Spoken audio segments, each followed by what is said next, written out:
So, right after the session, we now have another highlight of CHES, so the invited talk. We're very glad that Matt Green from Johns Hopkins University has accepted our invitation to give us his keynote.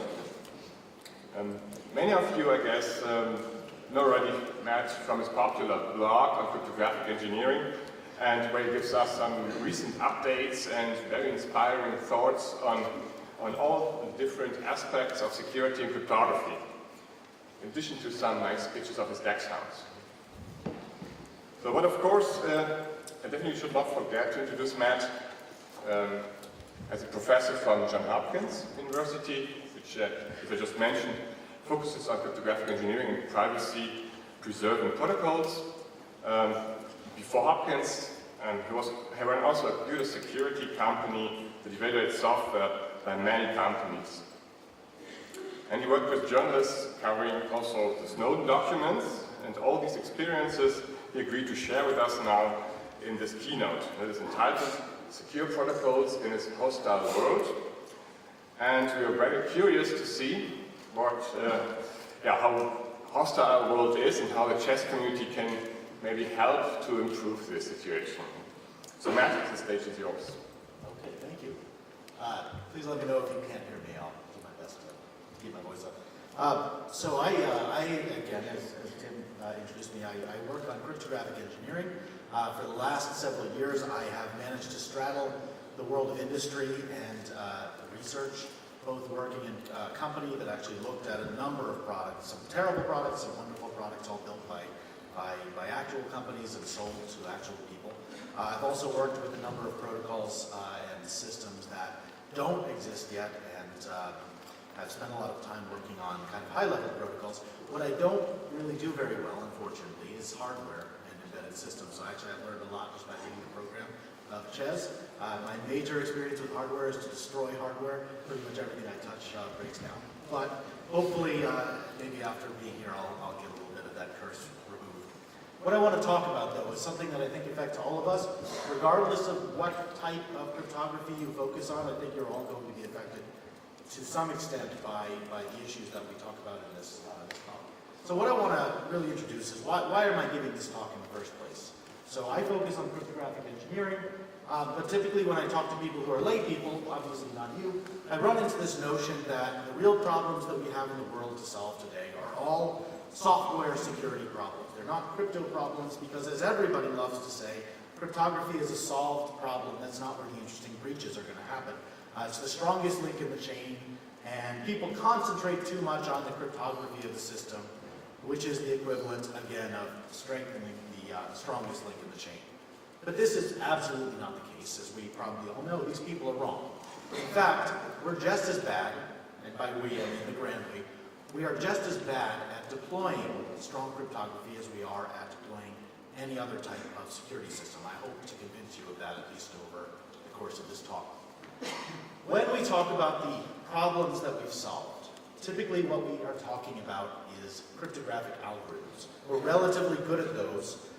We implement them well, we have provable security, we can do evaluation, we can find side channel attacks, and hopefully eliminate them. We do well up there.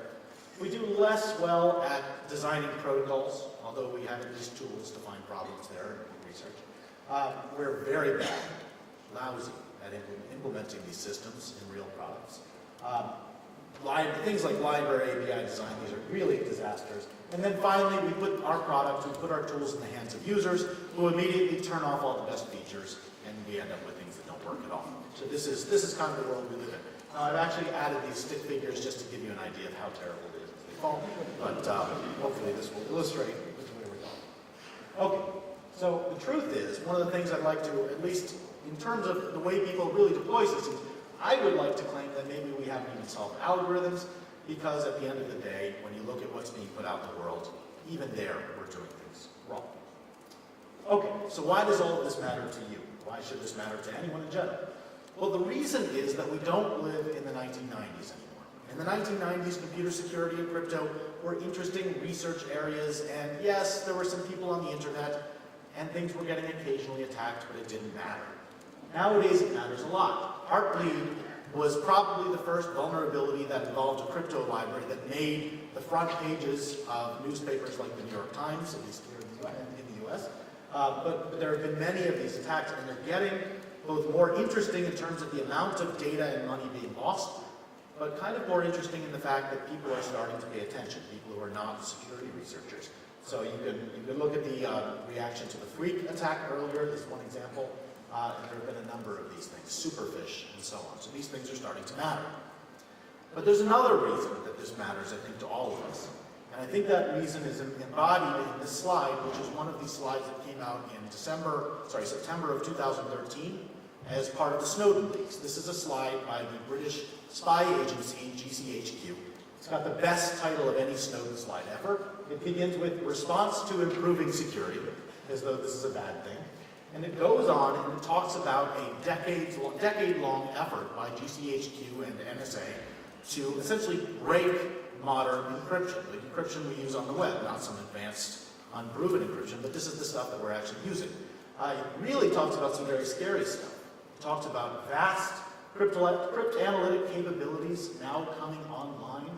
Vast amounts of encrypted internet data, which have up until now been discarded, are now exploitable. So something's going on, and it affects presumably a lot of our traffic. This is not a niche thing where somebody's hacking into a few servers. So something is going on that allows mass surveillance, and we should all care about this.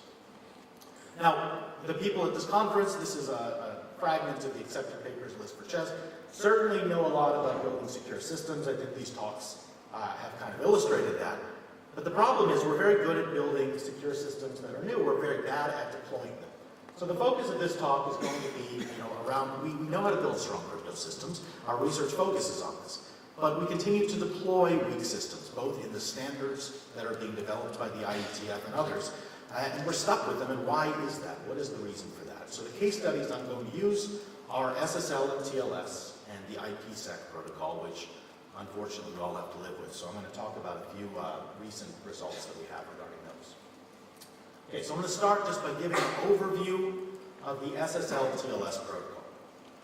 Okay, everybody knows that TLS and SSL for it are the most important security protocols on the internet. We know this because everything has to implement them.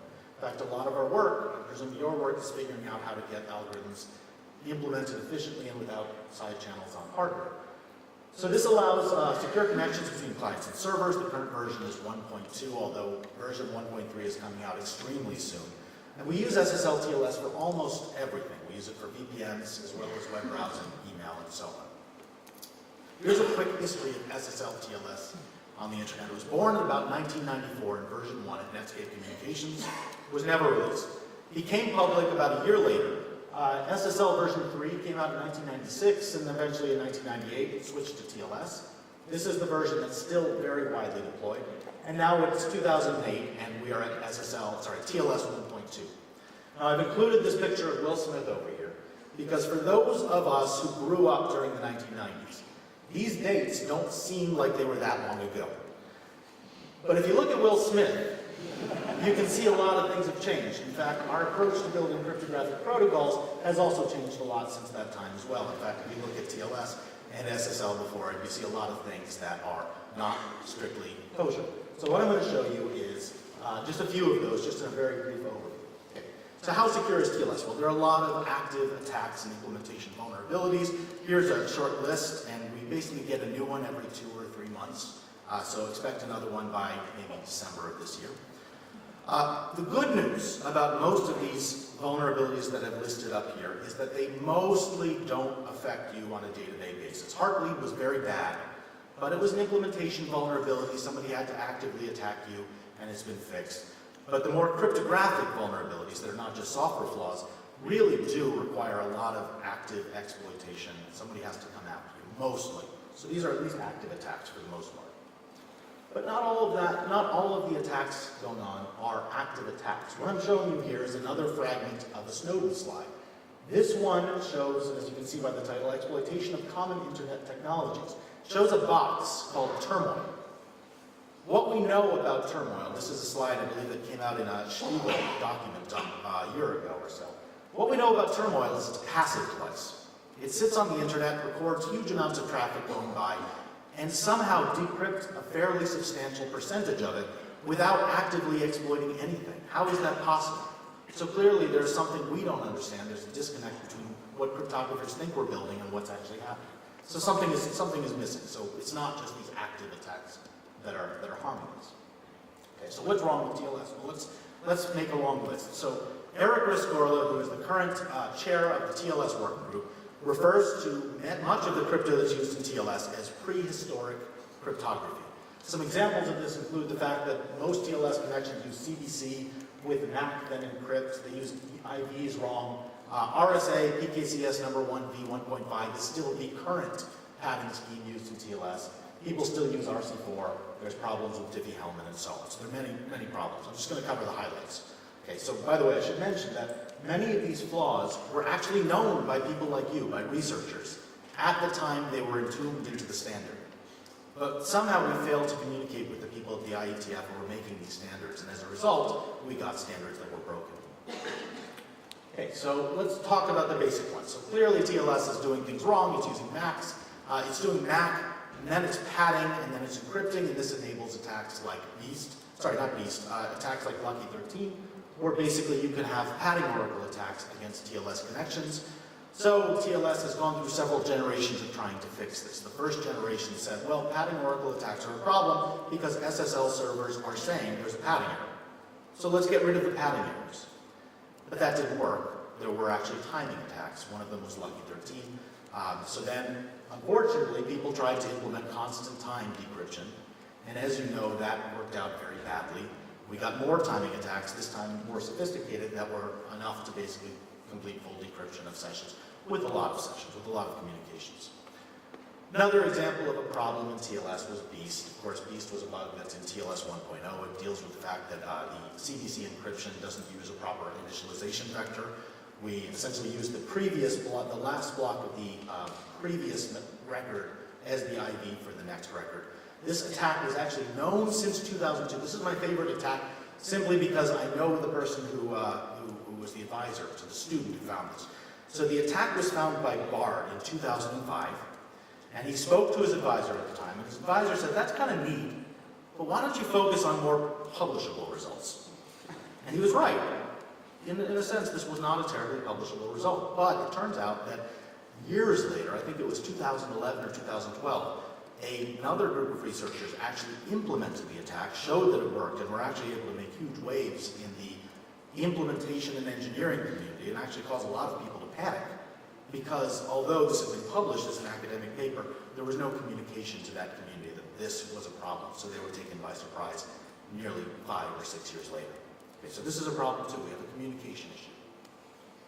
Unfortunately, TLS, the solution to this in practice was RC4, and probably the simplest lesson of this is that if your solution is RC4, you need to find some better problems to work on, because this actually turned out to be worse in many ways than using vulnerable CBC. I'm just trying to hit the highlights here. We had problems with compression. Now, we've known for years that cryptographers have known that compressing your data before you encrypt it is a dangerous practice.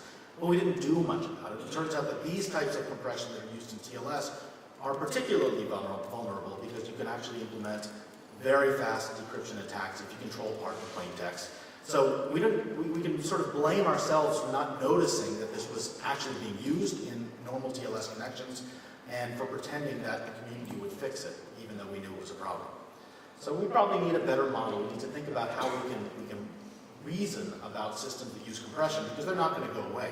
Even though we've gotten rid of compression in TLS for the most part, many application layer protocols still use compression, still use TLS, and we don't really have a good way of thinking about when that's safe to do and when it's not. So unfortunately, sooner or later, somebody's going to point out some real protocol using it.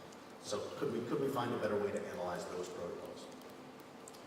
The real problems that interest me, because I work on protocols mostly, are the ones that have to do with the fundamental communications of the TLS protocol itself. Okay, so the example that I would give you is the process of negotiating a TLS handshake. Okay, so every TLS negotiation follows this framework, which is basically what I call the negotiate, exchange, confirm framework. It's a 3-phase model where first you negotiate parameters, then you do a key exchange, and then you verify that everything worked out correctly in the previous interaction. So, I'll give you an example of what this looks like. So everybody has seen TLS negotiation before, so this should be old stuff. But in negotiating a cipher suite, which is the first phase of any TLS negotiation, we start with the client giving a list of cipher suites that it offers, that it supports. And then the server will pick one. In this case, the client has offered RSA Diffie-Hellman ephemeral, elliptic curve Diffie-Hellman ephemeral, and RSA export. And the server has chosen a very strong one, which is the elliptic curve Diffie-Hellman. Great. So this is then there's a key exchange that's performed using the chosen cipher suite. And then at the end of the process, we have this. We have an additional message that's sent between the two parties. It goes in both directions, where the two parties verify that they have both negotiated a key together, and they then hash all of the preceding messages in the protocol negotiation and use essentially a MAC to verify that both sides have agreed on the same things, and there are no mismatches in the view of the client and the server. This is a simple approach to doing this. It works with basically any key exchange, so it's modular, and that's great. What happens with this framework in the presence of an attacker? Well, again, there's no news here, but you should understand that there are some weaknesses in it. So imagine that the client has listed RSA export, which is a fairly weak cipher suite, as one of its supported suites. If an attacker is in the middle, the attacker can simply delete the other cipher suites, and now the server will agree to use RSA export. This is a very old, obvious, well-known attack, not a big deal. Okay? So we know that we can cause downgrades if TLS is attacked, and it doesn't matter that there's a confirmation, everything. Well, actually it does matter that there's a confirmation, but we'll come back to that. Basically what we can do in this case is, unfortunately, the confirmation doesn't save us because the confirmation is based on a shared secret. If the attacker can break the RSA export key that's going to be handed out by the server, they can then recover the shared secret between the two parties, and they can essentially forge the confirmation phase of the protocol, allowing them to decrypt. Okay, again, no surprises here. This would not be a big deal, except that as of March of this year, more than 30% of the internet still supported these obsolete RSA export suites. So it's actually kind of a big deal. But the good news is that most clients won't support these obsolete suites, so we're in good shape so far. The internet is safe.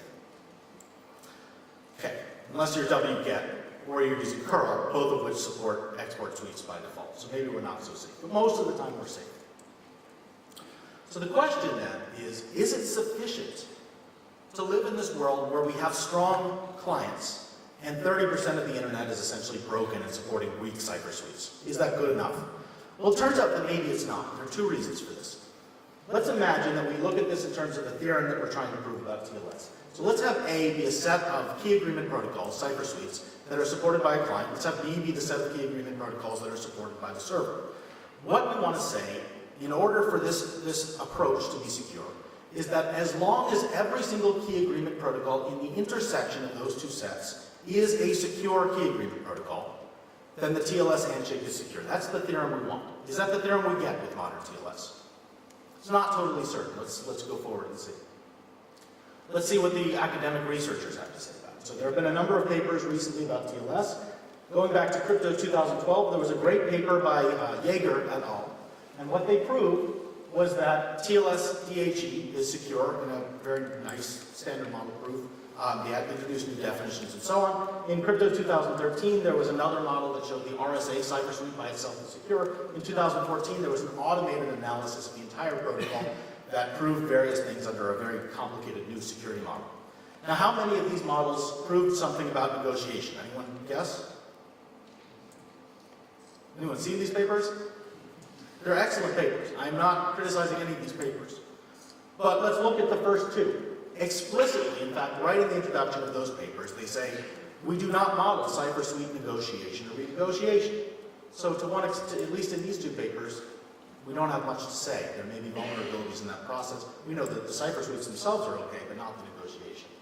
In Crypto 2014, this paper did negotiate them. So what was the theorem that was offered there? Remember, I said that in order for TLS to be secure in practice, the intersection of the two sets have to contain only secure key agreement protocols. What does this paper say? Well, what it says, essentially, is that as long as the union of those two sets contain only secure key agreement protocols, then TLS is secure. So this is a big, big break between what cryptographers know and what implementers, the IETF knows.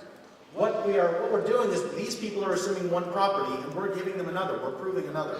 There's a lack of communication there, and this really fundamental lack of communication is going to lead to problems, as I'll show in a minute. So let's go back and look at the actual internet that we use. Let's assume that we're not using a broken browser. Let's assume we're using something that's modern, like Chrome. Chrome will not support export RSA.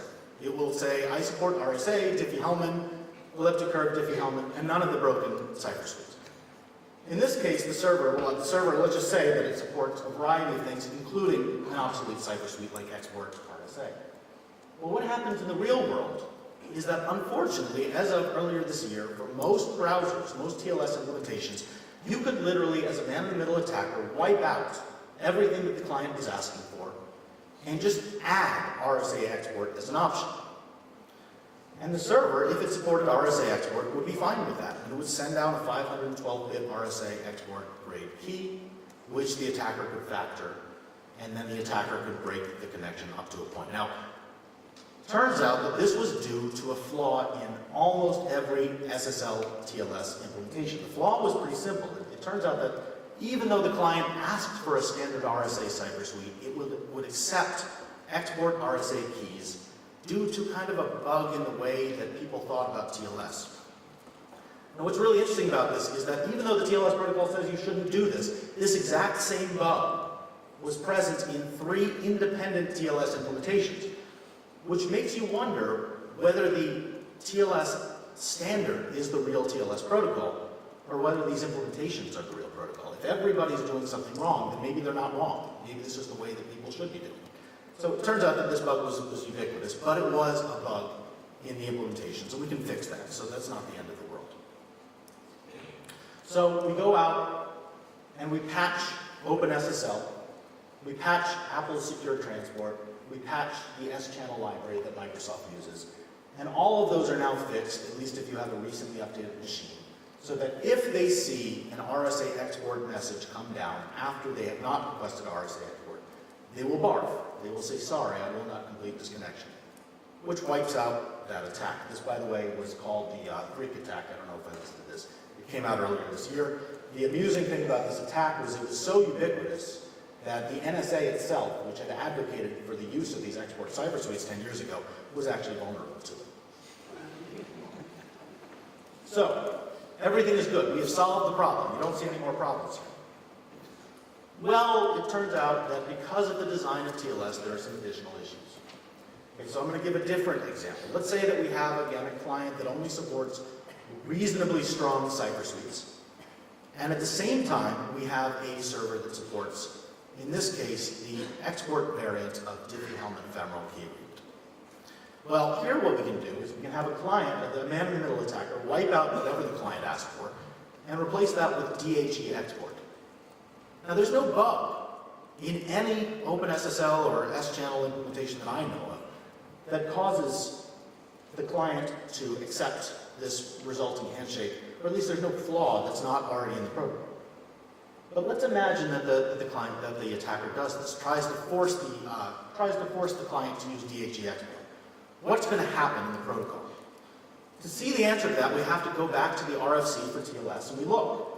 So it turns out that there's a single data structure that's recommended for sending down Diffie-Hellman keys and parameters when Diffie-Hellman export or Diffie-Hellman has been requested. And you can see that in this case, what happens is we get a digitally signed structure that contains basically a nonce, or it's a hash signature computed on the nonce, which is the client random, the server random, followed by the parameters that have been chosen by the server, which in this case are going to be 512-bit export-grade Diffie-Hellman parameters. Now, what's missing from this data structure? What very obvious thing is missing from this data structure? The public value, the public value. Oh, it's in params. I think it's buried in there. What else is missing? You guys all know this, you're just not speaking up. Default. What's that? Default case. The third, sorry? Default. Default case. Probably that is missing from the spec, but what's missing inside of the actual, what's missing inside of that digitally signed cert part, the digitally signed structure? There's one thing that's missing. What? Okay, so this is not code, by the way. This is pseudo bad TLS code. This is not actual code. If this was actual code, it would be much, much worse. But this is what's missing is the cipher suite itself. The one thing that's not signed within this is the identity of the cipher suite that the server thinks it's agreeing to.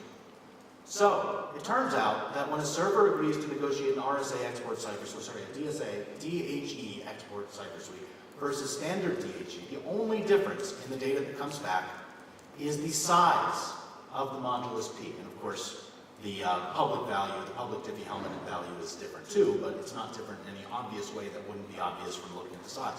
So if you're a browser, you ask for DHE. You get back a 512-bit DHE set of parameters in public key. Unless you have specific logic in place to say 512 bits is not secure, I'm not going to use it, you're going to just say okay, and you're going to communicate with that. It turns out this is a big problem. It also turns out that most browsers don't have this logic. In fact, we went through and we looked at the code for several major TLS implementations. I think that Mozilla at least had a must-be 512 bits requirement in NSS. Apple said 16 bits, and Microsoft, I think, was less than 512 bits. So it turns out that nobody's even rejecting 512-bit keys. And the reason for this, of course, is that the internet is full of broken hardware. No offense. The internet is full of bad old hardware that deliberately serves up 512-bit Diffie-Hellman parameters because it's just ancient and it wants to be fast. And because in the days when this hardware was built, 512 bits was considered acceptable. So none of the major browser vendors have been willing to push that limit up beyond 512 bits, and the protocol didn't do anything to protect them. So as a result of that, it's relatively easy to implement a downgrade attack on all of these major TLS stacks, where you essentially just wipe out what the client asked for, replace it with DHE export, and then all you have to do is solve a 512-bit discrete log quickly in order to break this connection and then forge the confirmation messages. Now, how fast can you do this, by the way, before I go there? How fast can you compute a 512-bit discrete log? Pretty quickly, right? Has anyone done this recently? Anyone solved a 512-bit discrete log? It's not that fast. It actually takes a long time. I'll come back to that in a second. It's not the fastest thing in the world. But let me just reiterate, the problem here again is communication. The TLS design deployment assumptions were wrong. We do this for years. We failed to properly communicate this to the people who are designing and building these standards. And as a result, they made these terrible assumptions. They didn't ask us what we thought of them. And then ultimately, once they made these decisions, which are mostly back in the 1990s, they got stuck with them because you can't upgrade TLS very easily or SSL without breaking all of them. And so instead of looking ahead and talking to researchers, and instead of researchers coming to them and saying, look, this is really important, you've got to fix this, basically they only responded to serious breaches. And this is maybe a big part of the dynamic of what's wrong, is that the people who are not researchers only respond to the worst looking attacks, and that the researchers don't care about communicating their results properly to everybody else. Okay, so how do we exploit this? By the way, I want to be clear, this is joint work by a group of people, some of them here in France. This will appear in CCS 2015. Don't ask me to recite everybody's names because we only have a limited amount of time. It's a lot of authors on this paper. But how do you exploit this vulnerability, which we call logjam? Well, it turns out you have to solve a 512-bit discrete logarithm. But there's a problem. You have to do this in real time, because in order to make this vulnerability work, you have to be able to forge that confirmation message that appears in the third phase of the TLS negotiation. And that, maybe you have a minute to do, maybe you have 2 minutes. What browser is going to sit around for a week and keep a connection open? Actually, it turns out some will. Well, what reasonable browser is going to sit around for a week and wait for you to solve a discrete log? Well, the answer is you have to move quickly. So it turns out that we are very lucky in this respect, because there are actually slightly, there's some details regarding the NFS algorithm that we can use, we can optimize by pre-computing a lot of the stuff. So it turns out that if people use the same prime for many different TLS connections, then we can use that information to do about a week's worth of pre-computation, and then, I'm going to fast forward to this, we can actually perform the descent, which is the only part that actually relies on the G to the X value of the Diffie-Hellman, the public key. We can do that in less than 90 seconds. Now, the good news for us is that 92% of servers that support export use one of two hard-coded primes. So it's very feasible for us to do this work in advance. Oh, am I way over time? Is this clock at all right? Right, 15 minutes. Ah, excellent, okay. So because, again, the community relied on reuse of primes, we now have an attack that would be otherwise completely impractical that's turned into something that actually is practical. We can do a real-time downgrade of TLS to this. So we just are willing to do a little bit of computation. So how do we fix this? Well, there are a few short-term hacks that we can build. The obvious one is we fix OpenSSL and secure transport and S-channel so that they will not accept these short keys. And that's actually been done. By this point, if you're using a modern browser, it should reject any key that is less than 768 bits. Microsoft went all the way to 1024, which is great. So good, we've made progress. It took about maybe 4 or 5 months to get the browsers to actually implement this fix. In fact, Chrome was vulnerable up until just a few weeks ago. And now, if you go to a site that has this vulnerability, and you'll see something like this. It says the server has a weak, ephemeral Diffie-Hellman public key, which is incredibly irritating because recently I tried to log into an airport Wi-Fi captive portal using Chrome, and I got this error, which made me wish we had never done this research because I basically wasn't able to get Wi-Fi. But these kind of vulnerabilities exist, and unfortunately they mostly exist in boxes that are deliberately serving up 512-bit keys. But since your browser can't tell the difference between that and a downgrade attack, and both are insecure anyway, it simply rejects any connection done with a weak key. So that's kind of good news. In the long term, we need to communicate with the non-research community a bit better. We have to tell them, first of all, stop using even 1024-bit Diffie-Hellman because it's not terribly secure, we know this. Stop using common primes. Start using something different, or at least use very strong Diffie-Hellman instances if you're going to use shared primes. Another thing that we could communicate to them if they're designing a new version of TLS is they could add signatures to the TLS protocol rather than relying on essentially a key exchange followed by a shared exchange of MACs. Have the server sign the transcript of the TLS protocol exchange so that the client can verify that everything worked correctly. And this is actually being implemented in TLS 1.3, which means that maybe now we'll be able to get that intersection security and not the union security that we currently get. I want to come back to a picture I showed you not too long ago. And this is the part of the talk where things are going to get a little bit conspiracy-oriented and tinfoil hat-ish, and I'm asking you to forgive me a little bit as we go forward because it's going to get a little weird. This picture I showed you before depicts, it's a Snowden slide, it depicts this turmoil box, which is somehow passively intercepting a lot of traffic. We have no idea in the world how this is done. Maybe it's done with malicious software. It's fairly clearly stated in the documents. This is not done by at least individually exploiting the devices on either side of the connection. So how is this possible? Well, it's not happening inside of that turmoil box. We know that. The documents make clear that this turmoil box is basically just a fancy SSL terminator. It's all hardware for decrypting and doing symmetric decryption. To get the keys that we actually need to do the decryption, the entire handshake is sent off through basically a VPN to the NSA, where it goes in something called long haul, which is essential for performing something called attack orchestration, pairing encrypt attacks. Again, we don't quite know what that means. But there's a little bit of detail. Let's see if we can try to piece it together a little more.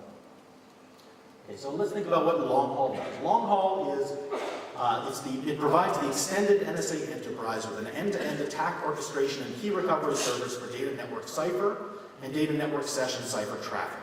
That's a fancy word for things that happen in IPsec. Long haul is extensible to allow for the addition of other digital network intelligence cipher types. So what could long haul be? Well, one answer to what long haul is, which probably is true to some extent, is that it's basically a database of stolen RSA private keys. Seems very logical. RSA private keys are easy to steal. Most SSL connections use RSA, and if you have someone's RSA private key, you can decrypt every TLS connection made by somebody accessing that site. But the problem is it's not a very extensible or scalable attack, or it doesn't go on for very long because most people have begun switching to perfect forward secrecy cipher suites like DHE and ECDHE. So this will eventually fail. There is some evidence that this is happening. There's a slide called RSA exploitation steps. It says, is the key exchange RSA, do some stuff, and then it has this awesome slide, which is my favorite, actual favorite slide, which shows what happens after you've decrypted traffic. But again, there's a problem with this. And one of the problems is that long haul is very specifically stated to be used in decrypting IPsec connections that use the IKE handshake. And the one thing we know about IKE is that it generally does not use RSA public key encryption. In fact, it almost always uses finite field-based Diffie-Hellman for every connection. So that doesn't work so well. The other piece of evidence we have that's a little bit more interesting, if you look closely at this, you'll notice off to the right-hand side, you see something called high-performance cryptanalytic systems. And there's actually more detail in the slides that points to 2 data centers in the United States, one in Tennessee, at Oak Ridge, and the other in Fort Meade, that are vast supercomputing facilities. And these things are not just used prior to the attack, but they're actually somehow inline and connected to the attack orchestration system. RSA decryption, if you have private keys, does not require a lot of cryptanalytic capability. So these are being used for something, we're not quite sure what. There's also this, and this is a bit more distant, but there is this rumor, this was written in a piece by James Bamford several years ago. What it says, I'm going to read it just in case some back there can't. The breakthrough was enormous, said the former official, and soon afterward the agency pulled the shade tight down on the project. Only the chairman and vice chairman and 2 staff directors of each intelligence committee were told about it. They were thinking that this computing breakthrough was going to give them the ability to crack current public encryption. The article then goes on to say that the NSA is breaking AES, which sounds pretty stupid and probably is not true. But it's possible that filtered through a reporter and some other people, this could actually describe something different. So the second hypothesis is maybe the NSA is simply breaking 1024-bit Diffie-Hellman as used in IPsec and in TLS. It sounds nuts. It sounds like a conspiracy theory, but maybe if we look at some of the actual numbers, it's not. Again, in order to break Diffie-Hellman, DHE at scale, basically all you need to do is solve the discrete log problem. And that sounds very expensive if you're doing it individually for every connection. In fact, as best we know, nobody outside of the lab has ever managed, or nobody inside the lab has ever managed to do this for any number that's greater than several hundred bits. I think 768 may even be too large. But there is, of course, a wrinkle. And the wrinkle is that if you look carefully at what the cryptographic implementation community is doing for Diffie-Hellman, they are once again reusing primes at a very large scale. In fact, if you look closely at IPsec IKE and you do a scan, which we did, nearly 50% of servers will choose one of 2 hard-coded primes. They're called the Oakley groups. Number 1 is, I think, a 768-bit P, and number 2 is a 1024-bit P. And these were generated back in 1998, which means people have had a lot of time to do pre-computation on them. Of course, as I mentioned before, the number field sieve is very, very heavily optimized for pre-computation if you have only the primes. Turns out that if you have pre-computation for maybe tens or hundreds of millions of dollars over the course of about a year, and we have detailed estimates in our paper, an attacker would then be able to break 30 to 50% of the IKE connections in the world with computing levels that even we could deploy, meaning you could do this in maybe a core week, or a core month, 30 core days per connection, which is a lot, but is more in line with something that would be a practical attack. So again, we have no evidence that this is the case, except when you look closely, and I don't have all the diagrams here, but when you look closely at the evidence for this, if you look closely at the Snowden documents, you see that there are a number of requirements in the documents that would only be necessary if the goal was to break Diffie-Hellman. One of them is that in order to break the system, you have to have the full Diffie-Hellman key exchange. Another is that you have to know the pre-shared key, which in some versions of IKE is actually hashed into the key. So there are a number of things that at least push in that direction. Another is that it's very clearly stated that these attacks do not require modification of software. They're not implants. They're not malware-based. So anyway, I said this was the conspiracy theory part of the talk. We don't know if this is true, but let's imagine it was true. What do we do to fix it?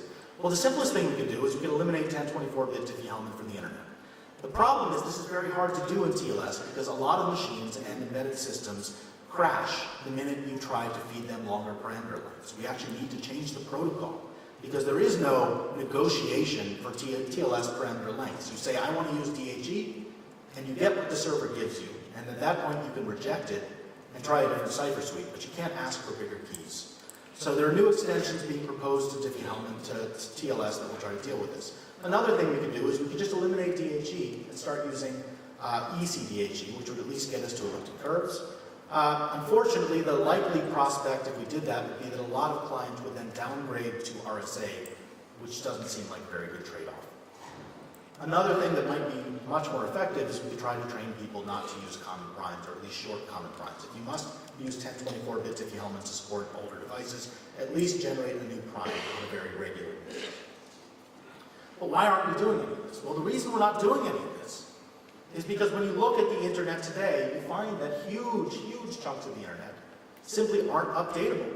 We can't make changes to the core protocols. We can't make a TLS version 1.2 prime or 1.0 prime that has negotiation capabilities because we will simply break many systems. Of course, we could roll out TLS 1.3, but then we're going to have to support the ability to downgrade to other protocols just to keep the rest of the internet working. And this is a real problem we don't really know very much about how to fix. So I'm going to conclude there. I may be a little early or a little late, I'm not sure, but I'm going to give the not very interesting conclusion that cryptography, or at least fielding secure cryptography, turns out to be very challenging and hard. We do a great job here as researchers. We build relatively secure systems, but we don't have a very good system to push those advances in our best attacks down to the people who need them. And they don't have a very good system to reach up and get that information from us. We're trying to fix that. We're creating a TLS research workshop this year, this spring, which will hopefully get a lot of people together. Unfortunately, crypto systems keep getting more complex and more vulnerable, and the attacks on them get more interesting, which is great for researchers again, but not so interesting for the rest of the world that has to deal with this broken stuff. So we need to find something that we can do about this to essentially make crypto not just a research topic that's secure, but to be as secure as we'd like to promise that it is. So thank you.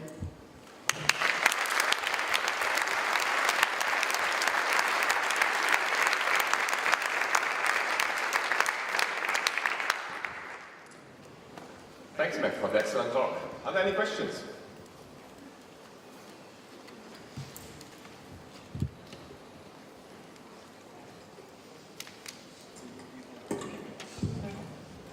Hi, Matt. This is Helena. Thank you for accepting our invitation to speak. This was great. I have a little question for you. So there's been recently an announcement that Sweet B and the elliptic curve algorithms should get deprecated. You shouldn't use them anymore. So what are we going to do next then? Do you have anything interesting to comment about that? No, I think it's as interesting as anybody else. It seems like a very precipitous announcement, given the state of quantum computing research, which I know as much about or less about than anyone here, I would say. But it's surprising that that this announcement would be made now when so few firms have actually managed to switch to Sweet B in the first place. They're being told, don't switch to Sweet B, avoid the cost of doing it, because we think that post-quantum crypto is the right solution. And yet, I think if you look at the research literature, even researchers don't quite agree on what the right post-quantum solutions should be. So it's very unusual to see a major intelligence agency saying, stop changing when there's nothing for people to switch to next. So yeah, again, it's a mystery. So does it fit into your conspiracy theory that they might be able to break it? There actually was a, do you think people could break post-quantum crypto? Is that what you're saying? Or? No, elliptic curve? I mean, the NSA and the GCHQ have spent a lot of the last 10, 15 years moving everything they can over to these curves. So we know, at least, the US government is putting all of its top secret information through NIST elliptic curve crypto. They seem to think it's secure enough, and now they don't, which is really weird. But I'm not, I'm a little bit of a conspiracy theorist, but I'm not willing to go there. So let's just stop at them decrypting everyone's Diffie-Hellman, and then I won't feel too stupid. So. Thank you.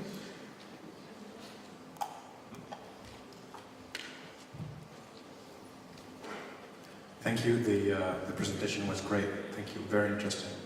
Do you think that we, as a community, IACR, or more generally people, active people in the field, are actually responsible for that? I mean, what is our responsibility, and what should we do about these challenges? Do we have to face them? What can we do? Do you have propositions to make, to reform IACR, or I don't know, to have some kind of operational project going on within the community to try to, to increase both the security awareness in the world about these problems and then to fix them, because we know we can fix a lot of things if we want to. And if we apply all our knowledge and efforts, sufficient efforts, there's no doubt we can fix a lot of things there. So, what is your vision of what our community can do about these problems? So I don't recommend reforming the IACR. I mean, obviously, as a cryptologic research organization, we're doing what we're supposed to be doing. We're doing research, and that's fine. I do think that the difficulty is finding ways to make more events where cryptographers can communicate with the people who are actually building these systems. There are almost no such events. In fact, in years past, if you went to crypto out in Santa Barbara, you would have a good percentage of the attendees be in industry. You would run into people who were working in nearby companies or in labs that were research labs at companies, and they would be discussing whatever papers were being presented. I think if you go to crypto today, it's not the same. There are not many fewer people like that. There's much less communication between our research field and the industry. And some of that is just the way things panned out. We're doing research that's less pleasing to them. But some of that is also that as a community we've sought the most interesting theoretical crypto systems and interesting theoretical attacks without looking at what people actually need. So I would say that the answer is not to go changing what we're all doing, but to create more conferences that deliberately seek that balance of industry, like this one, that deliberately seek the balance of industry and researchers and try to get them talking to each other about what they need and what useful problems there are.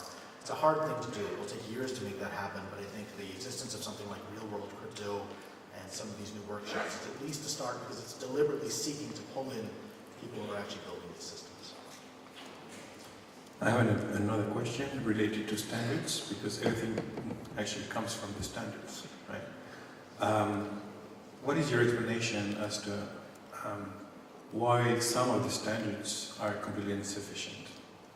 I mean, we're a bunch of people here belonging to the SC27 ISO WG2, the working group within ISO that deals with cryptographic standards. And people there are pretty serious. I mean, we're not trying to do anything, trying to come up with actually excellent standards. This is the goal. And actually there is a huge gap with what is being used in practice. Only because ISO is not the only standardization body, you have plenty of those. And so, I don't know, would you recommend that we should, as a community again, be more involved in standards so that we could have more interconnection with people who actually implement protocols in real life? And Yeah, I do. I do. I think it's really important for everyone who is working on real systems to actually at very least subscribe to the mailing list of one standard group or standards agency. If you're not doing that, you're going to miss when somebody says, let's implement this with RSA PKCS number 1 v1.5, and it gets done because nobody is awake at the switch to stop that. So I think more cryptographers need to be involved in these things. I think it's very painful, and it almost seems like ISO standards in particular are designed to drive people out who have other things to think about, and that's not great. So there has to be some movement on the other side too. But it's very important to try to be involved in creating standards in your area whenever possible. It's really useful. I have a last question, I'm sorry. After the last Are you aware that, so I suppose you know these two lightweight block ciphers, Simon and Spec, which were designed by the NSA. They actually came to see us within ISO asking for the inclusion of these two block ciphers into ISO standards. And we're kind of puzzled because we don't know what to think. So we don't know if it's possible that there's a back door somewhere in these ciphers. We have no evidence that it will be even possible, but at the same time we're kind of suspicious. So what would be your position towards that? Would you allow NSA to go on with standardizing crypto that comes from apparently their lab, or would you kind of reject everything?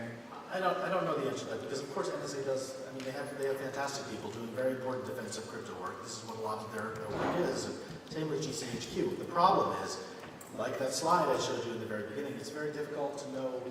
I don't think they're backdooring block ciphers. That'd be crazy. But at the same time, when you see slides that say things like we have spent $250 million per year trying to influence the development and design of standards to make them more exploitable for cryptanalysis. It's very hard to then say, but I trust this particular contribution, so I don't want to stand up here and say, no, don't ever trust the NSA, because that's absurd. But it's going to be very difficult, I think, to sort of unravel that. And I guess the best recommendation I have, which is completely avoiding your question, is one of the things that we discussed in the United States, and I'd spoken to several people in Washington, D.C., was to actually put some legal protections in place that said that the NSA can't do this. They can't use standards committees like NIST or standards agencies to promote backdoor standards. It's not clear how well that would have worked, but it's interesting to see that even those very small changes, those proposals, died very quickly in the legislative process. So I don't know what to tell you, but it's a bad situation. Okay. If there are any more questions, I would like to take them offline, since the next part of the program is a coffee break. So let's thank Matt again.